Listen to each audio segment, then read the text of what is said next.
Look at that.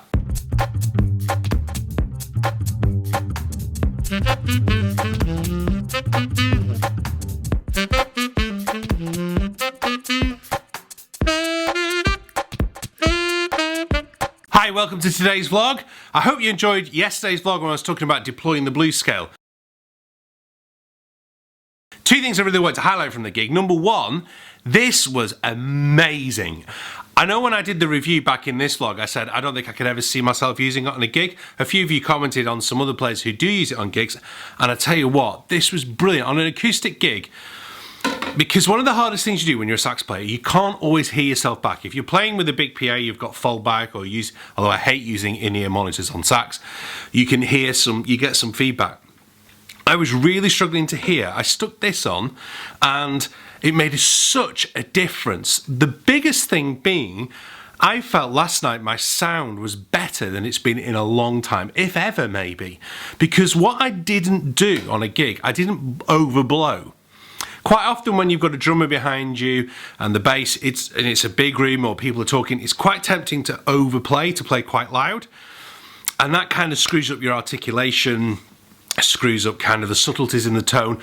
If you're in a big room where you can really hear. So when I was in Leipzig on this gig, in that big church, and I could hear everything coming back at me. You could really use the acoustic to hear yourself and be more subtle with what I was playing. But when you're in a small club gig and everything's quite intense, it's quite difficult. This really I can't get over how thrilled I am with that, and I'm going to use it on an awful lot more club dates. I hope people don't mind it being attached to the saxophone. But in terms of the sound production and how I was able to hear subtleties in my tone, adjust things, play a lot softer. I've said it before, lots of times that, the first time I ever heard a symphony orchestra, I was shocked at how quiet they were. And when I was at a Joshua Redman / James Farm gig about 18 months ago at Saffron Hall, where I program the jazz now, it was amazing because I was sat in the front row. The PA wasn't doing anything to me, so I was just hearing it acoustically, and it was amazing how soft they were playing versus how, loud we always tend to play. And it's really noticeable that how much more colour you can get from your sound, particularly on the sax, when you're playing softer. The one thing I didn't do though, the big negative, was I did the big Facebook live stream, and I used some of it in yesterday's vlog, but I forgot to take the microphone with me. The microphone I've been telling you all about, doing all the reviews, desperately searching for. I forgot to take it on the gig. I think the blame can lay at my door. Well, I'm going to say my in-laws' door. It's not their fault. That my in-laws arrived an hour before the gig, and I was saying hello to them, dealing with family stuff, and just, how I said with the gig bag one about making sure that you've got all your gear together. Well, this really needs to live in my gig bag, but the danger is I need it. You know what I mean? I need to try and find a way. I also forgot my iPad, which meant I had no lead sheets, which was good in a way because it shouldn't be that way. And I was pleased to a certain extent how many of the standards I do know, but there were a couple that I wanted to try. I wanted to try Nancy with a Laughing Face, which is a lovely Coltrane, one that Coltrane recorded. I really wanted to play that last night. I've been practicing it, working on it, and I just wasn't confident enough, especially streaming the gig, to be able to just blag my way through it. So we did Body and Soul instead. But I will pull that out on the gig over at Saffron Hall. I'm pretty certain of that, and I'll make sure I take my iPad with me that night. I wanted to talk about this Megaverse anti-gravity iPhone case, which I showed you last week. Had the guys at Mega Tiny Cut have sent me this. I've not been paid for it, okay? They sent me this in February. It went from their base in the USA to Germany. The Germans then sent it to Canada, who then sent it back to Germany, who sent it to Barnsley, and then eventually it made its way to Cambridge 2 months later. So this thing has been round, it's crossed the Atlantic twice, basically. Not gone 1, 2, 3 times. Okay, crazy. Anyway, I'm really looking forward to giving this a quick test today. I also have to record a lesson for my saxophone students on Blue 7. I also need to talk. I'll probably do it on tomorrow's vlog. I'm going through, as I've said before, this big transition with Cambridge Saxophone in terms of my business model. Partly in response to the questionnaire I did a few weeks ago that 150 of you very kindly answered. And, well, the first 150 anyway till I closed it. And then also other things I've been reading and researching, kind of know myself about what I want to do with it. So I'll maybe vlog about that tomorrow, might be next week sometime. I want to share some insights with you onto how I do it. But anyway, let's have a look at this Megaverse case. So I use the peel case. I've explained in this vlog why I love the peel case. You see how thin that is? So that's the peel case. But I'm going to, obviously, it doesn't have the qualities, here it is, of the Mega Tiny case. So it goes in there, it has a little strip at the back, and then I need to find things to stick it to. I have used it. Can I get here?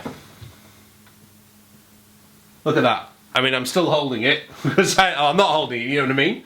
But there you go, it's freestanding on my desk. There's only a tiny bit of it stuck on. If I stick it over here,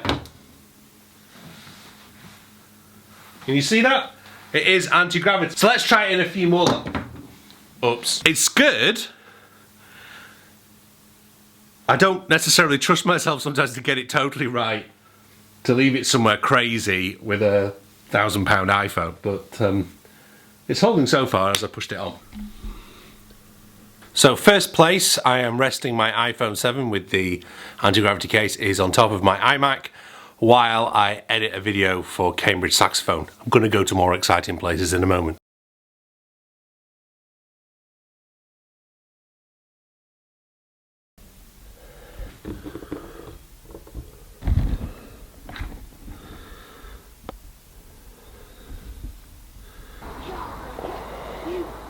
Only Skywalker.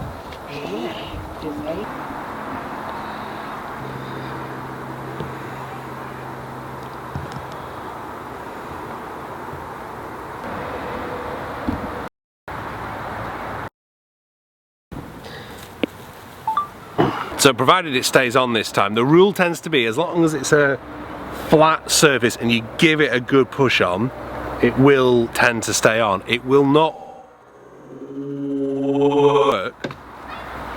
The surfaces tend not to be as clean, and that's not perfectly flat, to be fair to the case, but I'm less likely to use it in those, you know, but I mean, and I realise I'm being really hard on the damn thing to be able to do those kind of things. It won't stick to wood. It's pretty good with glass. Metal is not too bad. Indoors it's been brilliant. Outdoors not so good.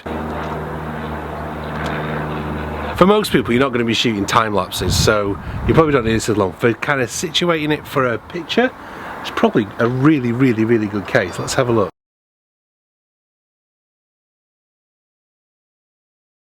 iPhone case.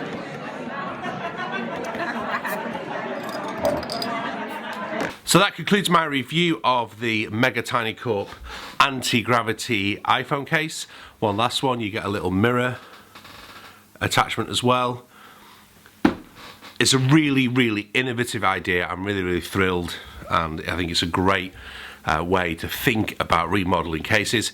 It's such a good idea that if you have an iPhone 7 Plus, 6 Plus, stick a comment in the box below. I will choose one person at random and I will send my spare case, because they sent me 2 cases, to one subscriber. You have to be a subscriber and you have to comment below. If you have a 6 Plus, a 7 Plus or a Samsung that fits, it can be yours. Thank you very much for watching. Don't forget, if you don't already, hit the subscribe button, and I will see you very soon.